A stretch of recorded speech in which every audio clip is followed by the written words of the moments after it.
Welcome to the Sunrise Sessions. This is Season 1, hosted by myself, Amber Carlson and Emmanuel Martin. Over this 10-part series, we'll be interviewing some fantastic guests about their journeys, resilience, transformation, and motivation. Thanks for listening.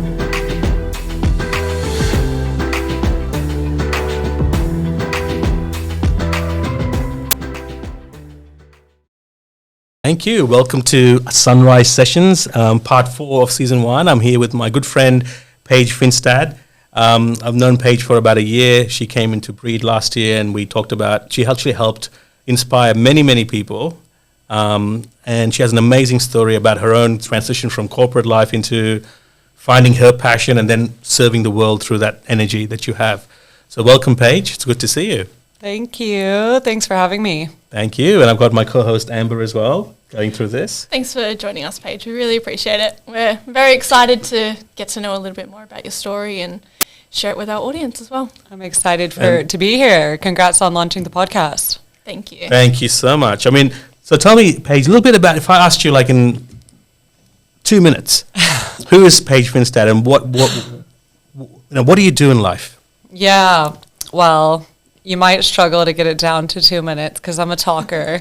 But I actually heard on another podcast the other day, this guy saying that one thing he stopped doing was stop talking as much about what he does, and he started talking more about what he believes in. And so I think if you ask me what I believe in, one of the things that comes to mind is that I believe that the most important work that we do in life is the work that we do within ourselves. So the most powerful and the most rewarding work that we do.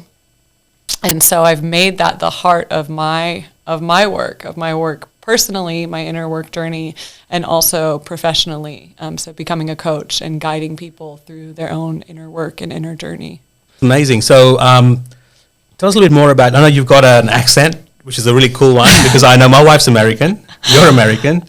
Can you tell me a bit more about where you come from in the States? Yeah, so I'm from Texas. Hey, y'all. Thank you. We've been waiting for that. Yeah, I don't have too much of a Southern accent, a Southern draw, if you will. Yeah. But yeah, you will hear y'all a lot. And I lived in Texas for most of my life until coming to Sydney about 10 years ago. Okay. And how do you find the Australian culture compared to, like, I know it's in the US, there's got different subcultures everywhere you go, but in general, what are the differences between the two countries? I love Sydney. I love Australia. I think, every time I go back home, I feel so grateful to be living in Sydney. Obviously, I don't know if it's obvious, but I love America too. I love my family. I love the fast food there. I love the malls. But Sydney has such a good way of life, I find. I think the overall culture, we have this shared sense of desire for a good way of life, a quality way of life. You can feel it when there's a sunny day and we all go to the beach and want to be outside or in the parks. And there's much better work-life balance and a shared sense of community and wanting the lowest of us to be not on the floor, with our sense of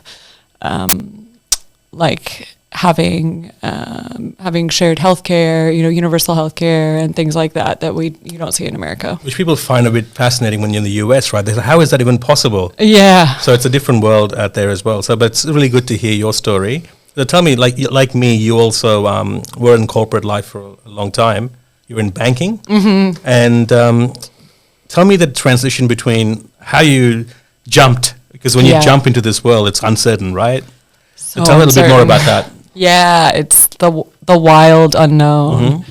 Yeah, so I worked in corporate, and initially it was at Deloitte, so one of the big four, and then into banking for nearly a decade. And I wasn't fulfilled for a long time in that world. I knew that it wasn't it, so to speak, but I didn't know what it was that I wanted to do. And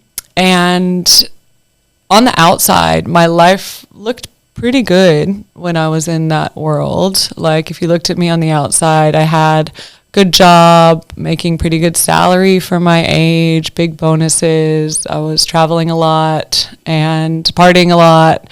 So you'd look at me and think, she's got it figured out. But on the inside, it was not such a good place to be.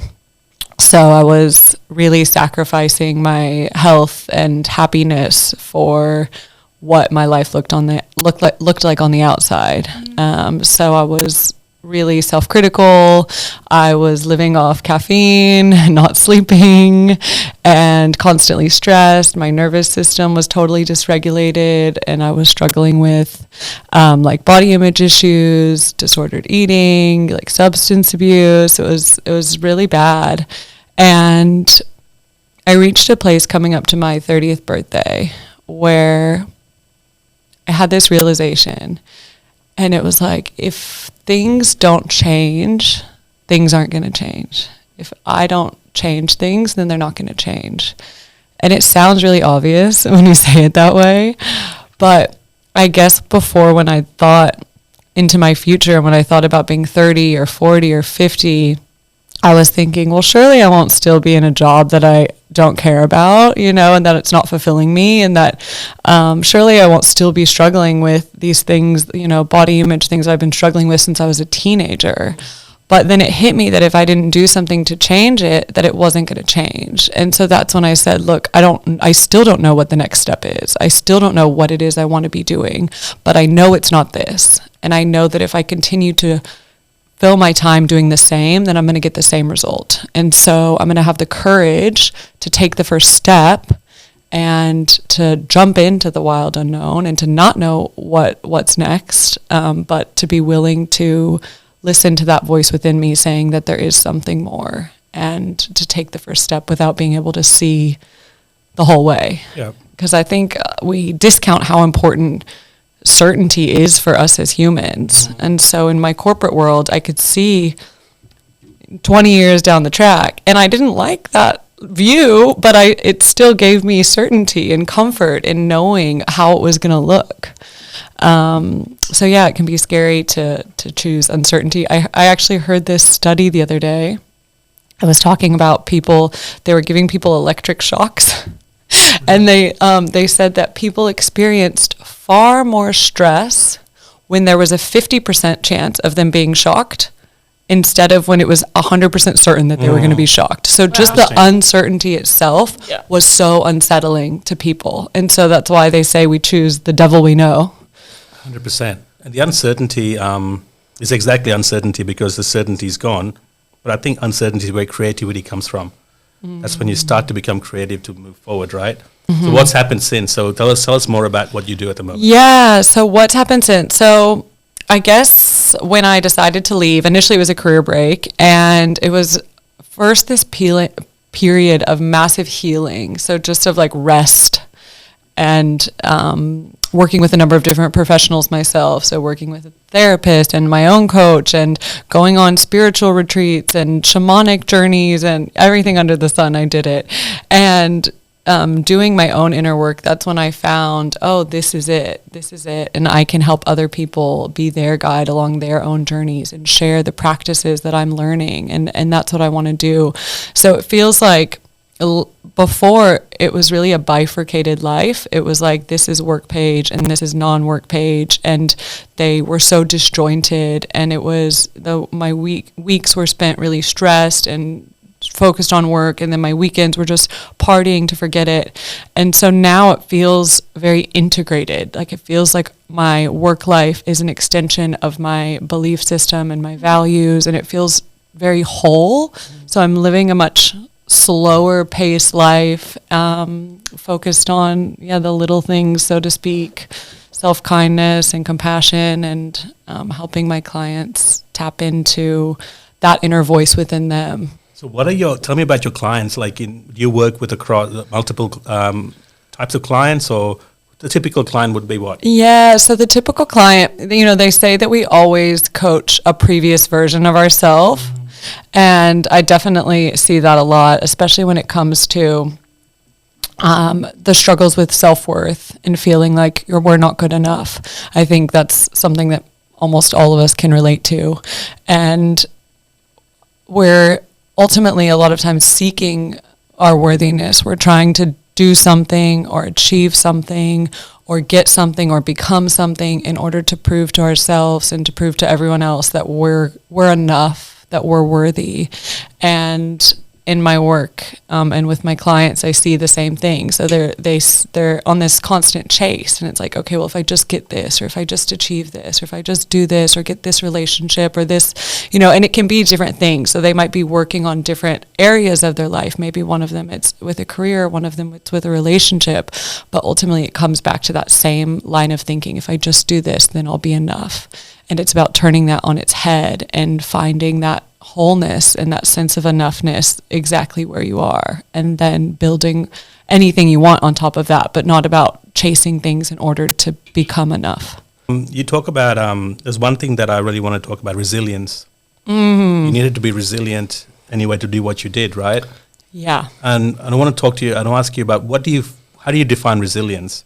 And what in your own journey what's the transformation path you've been through in your ability to be more resilient? So the two questions is, what is resilience from your own words, and how have you become resilient? Okay. So resilience to me ties deeply into my sense of trust that everything is going to be okay. And in my belief that things are unfolding as they're meant to, even if it's not like how I want them to, or even if it's not how I expected them to. And also into what I was just speaking about around the worthiness piece, and feeling enough as you are. Because if you're enough, if you're born enough, and nothing can shake that, then it's like, okay, well, it doesn't matter what you achieve or don't achieve, or what you become or don't become, or how many clients you get, or what kind of success you get or don't get. Nothing can happen that can shake that. And so then when things happen that knock you off or that challenge you, it's like, okay, well, they're not such a big deal. Yes, they're hard. Yes, they're challenging. Yes, they can be painful, but it's not saying that you are less than as a person.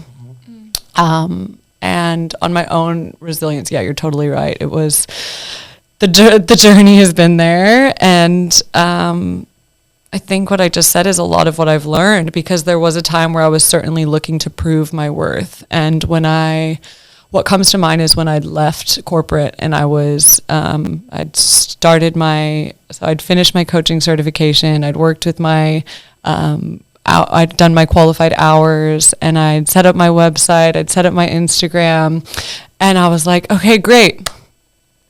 Let's do this.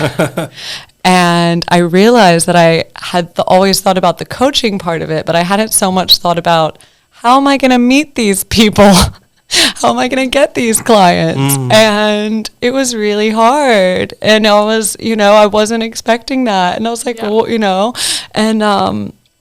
and I was in this place of shame, of feeling not enough, and of feeling like there was part of me that was saying to me, let's just pack it all away, and let's just, put it away, and then no one will know. No one will know that you tried. No one will know that you failed. And let's put it away before you make a fool of yourself. And at the time, I didn't even want to interact with other people because I was so in such a place of insecurity. So even going out with friends and stuff, I knew they would ask me from a loving and supportive place, how's it going? And I was like, I'm just going to burst into tears when they say that, because I'm feeling like I'm not enough. I'm feeling like I'm failing. But it was actually when I showed up with vulnerability and when I was honest that I was able to get so much love and so much support, and have so many people show me their own journeys and be honest about their own journeys. Like, because a lot of times from the outside, we only see people's successes. Mm-hmm. We only see on social media or whatever it is where people are doing well. And so we think everyone else has got it made. Everyone else is doing well, but I'm not.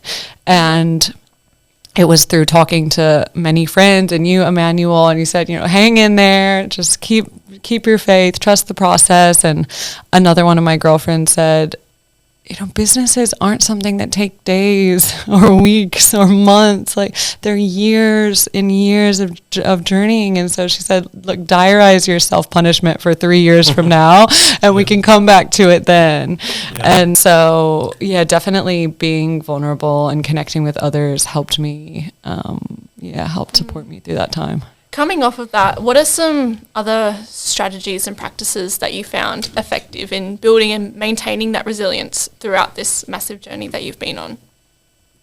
Endless self-kindness and self-compassion, because we tend to make it worse when something happens. Like, let's say you get made redundant, or your partner leaves you, or you fumble in a presentation or anything like that. But we make it so much worse because we add so much self-judgment, and we're like, you're good for nothing. No one's ever going to love you. Of course you lost this job.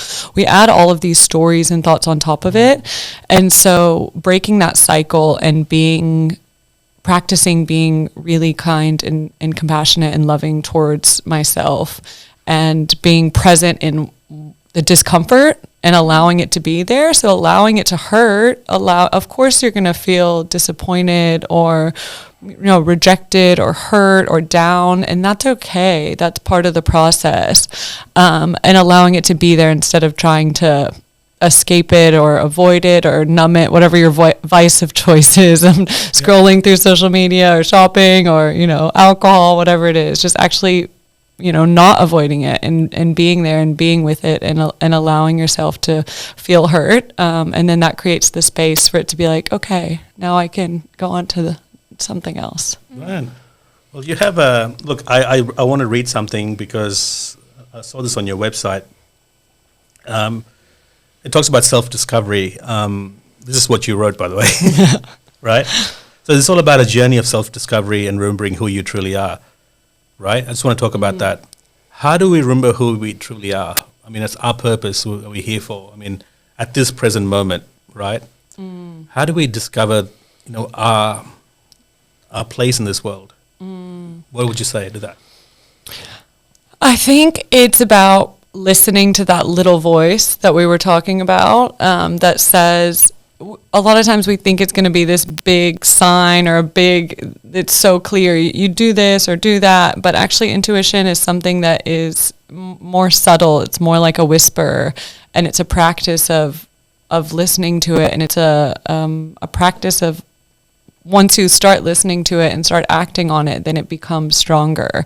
And so being present with what feels good, like energy and flow is, if you listen to what feels good, it will take you to where you're supposed to go. And so feeling into like what does feel good, what doesn't, what is feeling aligned, what's feeling sticky, what's feeling blocked, and moving based on those things. And I think if you start somewhere and go with it, like, oh, I'm really interested in this, or I'm loving learning about this, or I'm loving when I talk with these people, start there and show up and do the first step and then see where it leads you. You don't need to go get a degree in something or move across the world. It can be a small step, but allow it to take you and keep listening. So you're talking about being unstuck. Yeah. It's about sticky, right? So you want to do that. So transformation. We're all going through it regardless. Yeah. You know it or not. True. It doesn't matter. It's forced on us or it happens. Life happens. World changes, right? And the last 3 years, COVID, obviously, gave us this this renewed purpose, or maybe didn't really give, either took us to the point of darkness, or there was a light at the end of the tunnel. Depends which way you saw it, right? Yeah. So the transformation journey is important. Tell me about transformation, your concept of transformation. How do we ride on that wave of transformation? I know you talked about being unstuck. What happens there once we know what we want to do and we don't want to be unstuck anymore? Yeah. And you love, you talked about dancing before. You've been having a great holiday recently in the US. You told us about that. How do we ride the wave of transformation?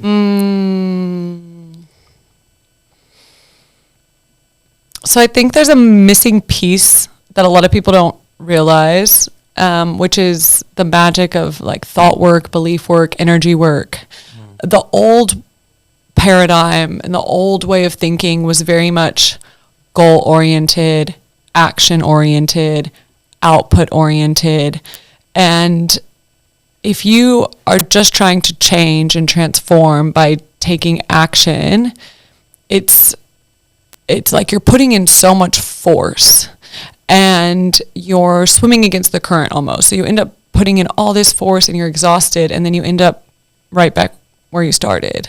And so I think it's something like 95% of our life is controlled by our subconscious thoughts and beliefs and emotions. And so by doing the work to shift your subconscious programming, to shift your mental and emotional and energetic states, you can do a lot less. So it's more about who you are being and less about what you're doing. You still need to take action. We still need to show up for whatever it is that we're trying to create in our life. But you can do a lot less when you're energetically and mentally and emotionally aligned to whatever it is you desire, which I know you are a believer in manifestation, which is, that's all it is really, is aligning ourselves mentally and emotionally and energetically with what it is we desire. I mean, energy is so important. And how do you go about helping someone that doesn't understand the concept of this? Because, you get it, I get it. Yeah. Amber gets it because she speaks to me all the time about it. So how do you, in your own experience, how do you do that? So that's the work that I do. And with my clients, they're on varying degrees of the, let's call it woo-woo scale, right? Which I don't even think manifestation is woo-woo, because when you just break it down, it's clear, right? And but that some people think of it that way, right? So some people come into my work and they're already bought into it, whereas some people are not as much. When we talk about you got the logical stuff of coaching, life coaching, right? Mm-hmm. We can go through the process, mm-hmm. and there's this intuition and there's this guidance that comes from the universe, mm-hmm. right? What in your way, what are the things that people can do to maintain high levels of energy while they're navigating the real world every day? Yeah. So it's all of the stuff that you've heard a million times, but there's a reason that it's tried and true. And the root of it is like looking after yourself physically and mentally and emotionally, looking after your well-being. So sleep, physical exercise, nourishing your body with whole foods, having good connections, good relationships, getting sunlight, getting time outside, doing things that make you happy, listening to music and dancing and doing things that fuel you and that don't drain you. And yeah, they're repeated so many times for a reason, and because they really are the core of living a nourished life. Yeah, and how do you live in Sydney? You said before that you love Sydney, right? I love Sydney. And how do you do that? How do you maintain your energy in a place like Sydney? Well, I think Sydney is a great place to do it. Yeah. I think, especially I'm in the Bondi area, and so it's a lot of it's really embedded in the culture of spending time outside. Everyone that's walking around is in their activewear and has a big green juice in their hand. So it's very much the lifestyle over there. And by leaving my corporate world and by working for myself, I'm able to also set my schedule so I can take clients whenever I want to. I can allow time for myself to get the sleep that I need, to cook in the evening, to go on a walk with my dog in the afternoon. How much is learning a part of our journey to help others? Like in your case, we're learning a lot of things, right? Not the corporate stuff, but things that it's important. So do you have a regime of learning or yearning for information? Like, do you have a process around that, or it all comes from above? No, it doesn't all come from above. It's such a mix, right? I mean, the reason that I went into coaching is because I'm obsessed with all things personal growth and spirituality and energy work. And so I love what I do because I'm always doing the work, you know, and they say we are our first client. So any work that I'm doing with myself is work that I'm ultimately doing for my clients and for the rest of the world, and the way that I show up and share my stories and share my practices and share my experiences. And so everything that I do, whether it's like a formal course online or listening to a podcast like this or reading a book or going to a networking event, whatever it is, all of those are forms of learning and forms of helping me do my job. And time. So we talk about time as a constraint here in this world, right? Conscious world. You know, you have, coming from corporate, you would have known that there was all the deadlines everywhere. One of the things that I kind of enjoy, and I kind of still enjoy, is I can make my own time when I have to, even though there are deadlines. But what do you say to people around the concept of, you know, you want to achieve a goal, not just set one, but achieve a goal? Surely there's a time element that you have to take some action around. Yeah. And I'm guilty at this because I'm very laid back in many ways, but it always happens at the end. Yeah. But if a client came to you and said, look, I need to get this done by December. Yeah. Look, I think time is important. And when I set goals based on let's call it annual-ish basis, and then break them down less and less so that there's things I'm doing on a, let's call it daily-ish or weekly-ish basis. And so I do think it's important to have some kind of idea of what you want to bring into your life and create in what period of time. Like, what are we talking about here? Are we talking about the next month? Are we talking about in the next 5 years? But ultimately, I don't think time's the most important thing. So if it gets to be a year and whatever goal it is that you're working on, I think the better question is this still meaningful to me? Is this still something that I care about creating?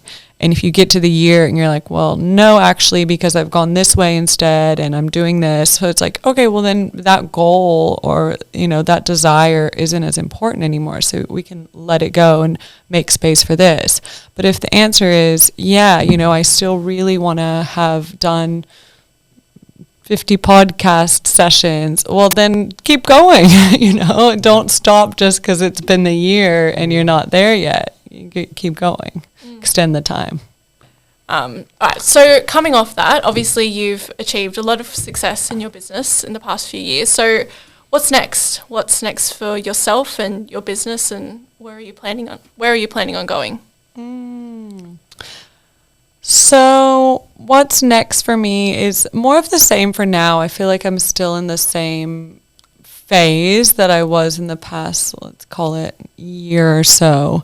So I'm not looking for massive expansion or for, you know, to be on stages worldwide, or that's not the goal for now. So for now, I'm loving working with clients one-on-one through my 6-month journey called The Work, which is all around our inner work, like we talked about, and being on podcasts like this with awesome people that I can have great conversations with, doing workshops with other companies and retreats that have values that align to mine and that are also here to help make the world a better place and to help people live better and happier and fuller lives. So keeping it up. You know, Paige, it's so important because, you know, coaches, a lot of them are hustling. They're trying Hustle to see, culture. Yeah, and how many views you got on Instagram. But there's some peace about you. There's this like serenity around what you say, which is kind of really good in the coaching industry because as a coach, everyone's trying to survive, but not many people are trying to thrive. I think you're thriving because, you know, you are going with the flow. Yeah. And I think it's important to recognize that for you because, you know, there is, when you answered the question, there was no pressure. Yeah. But you also know what you're capable of doing. And I think for you, the journey is all about getting we're always working on ourselves, right? All of us. Yeah, always. And you're really vulnerable that way. You know, you have that kind of, that value of vulnerability, which is very, very strong in you. And I think that's what's going to be what people are going to find attractive and beneficial from you. And in terms of going next, is going offline here a little bit more. Your favorite place to visit that you haven't visited yet? Like number one on my list? Yeah. Oh, an African safari. I'd love to do an African safari. We haven't been to Africa yet? No, not yet. You like animals? Love. Right. Yeah. But recently I did see some safaris where, a tiger was eating a... Really? That's nature, right? It's a circle of life. Transformation. It's transformation. True. Yeah. Yeah. Favorite place in Australia apart from Sydney? Oh, well, I just stayed recently at Qualia on Hamilton Island with my husband for his birthday, and it was like 20 out of 10. It was amazing. It was so beautiful, so serene, the blue blues and the green greens. It was just stunning. Maybe we'll get the board to give us our next Christmas party there. Definitely. Well, there's only 2 of us to get there. So. Do you need a coach? But you can come along with us. There is a website which we're going to have in the link below. Sure. And I know you got 2 types of programs. Mm-hmm. Just briefly tell us about the 2 different streams. Sure. Yeah. So the work is my 6-month coaching program. So we'll flow together for 6 months. And it's moving through the transformation that we talked about. So tapping into what is it that I really want to create in my life, and then peeling back the layers to understand all of the blocks that you have in the way. So what are all of the conscious and subconscious thoughts and beliefs that are keeping you stuck in these same cycles, and helping you do the work to shift those and to shift your energy to be able to live the life that you want to live. And then the other one is a coaching session. So that's just a one-off coaching session, so you can literally book it about anything, and it helps you tap into your own inner guidance, because a lot of times when we're in our own head, it's like we can't think straight. We're trying to think and analyze what it is that we're thinking about, and so talking with somebody can really help you see a lot more clearly and tap into your own insight, so you'll leave feeling confident and ready to take on whatever it is that you're working on.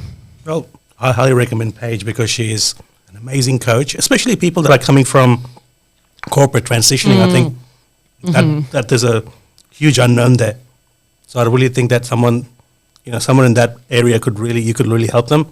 But thank you for joining us. It's been amazing. I feel like we've had a mini coaching session now, so thank you. Thank you guys so much for having me. Do you feel more inspired? I do. Like, I feel a lot of people, especially around my age, just sort of figuring out what direction we want to go with our life, but just sticking in there, staying true to ourselves, and everything will fall into place eventually. Like, totally. as you didn't really get into this until recently. Yeah. Like, you had to go through all the corporate world to figure out where you wanted to be. So yeah, definitely trust in the long game. Trust in the long journey, and in the tiny little incremental shifts, and just trusting yourself, trust in the process. Thanks, Paige. You're a legend. Thank you so much. Thank you, Paige. And don't leave your job after this.